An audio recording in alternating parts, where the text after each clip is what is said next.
Here now is Gordon Chang, author of Nuclear Showdown, North Korea Takes on the World.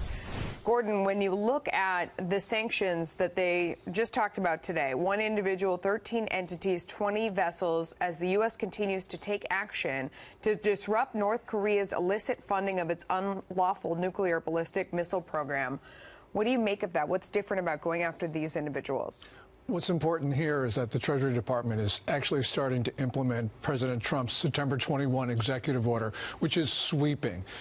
It was so sweeping that there was a lot of concern that Treasury actually didn't have the people to enforce this. And what we're seeing right now is the enforcement. And there's going to be a number of announcements in the next couple of weeks with more individual shipping companies, entities, vessels being sanctioned. That's a very good thing. And we're also starting to get to see that these are starting to have an effect, that North Korea is starting to run out of cash, which is a really good news. Right, because that's how he stays in power and he buys his political influences by giving gifts to people. If he doesn't have this money, he doesn't care about starving his people, but he needs to be able to give gifts to people to stay in power.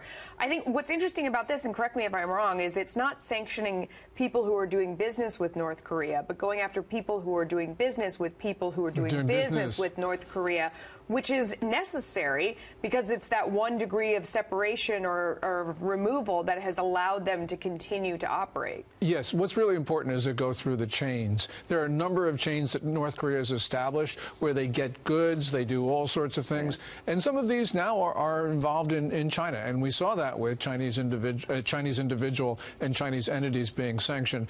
We're going to see this throughout the world as the Treasury Department goes through country by country by country sanctioning individuals. It blows my mind that we're coming up on the Olympics, and it's supposed to happen in South Korea. That just seems like that's a huge invitation for disaster, for some sort of, show of force. Yeah, well, we got to remember, yesterday, President Trump designated North Korea as a state sponsor of terrorism, putting them back on the State Department's list. Well, they got on the list in the first place because they blew up an airliner a year before the 1988 Summer Olympics, which was South Korea's coming out party. This was a lot of North Korean terrorism leading up to the games. And so everyone now, of course, is concerned that the North Koreans are going to do the same thing.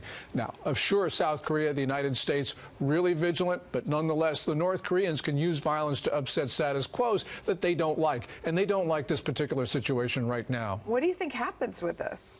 Well, I think that probably the games will go on because there's a lot of momentum to do that, but I'm not so sure that too many people are going to go there. Right now, they're only at 41% of their target in terms of number of visitors. Wow. They'll probably make that up as we get closer to the games, but this is going to be a sort of a games where there are going to be maybe more athletes than people in the stands and on the sidelines of the scopes. Or some athletes may not go, I guess, but they've been training for so long, and so you have that one peak year, maybe. Yeah. I mean, it's very interesting. Gordon, thank you. Appreciate it.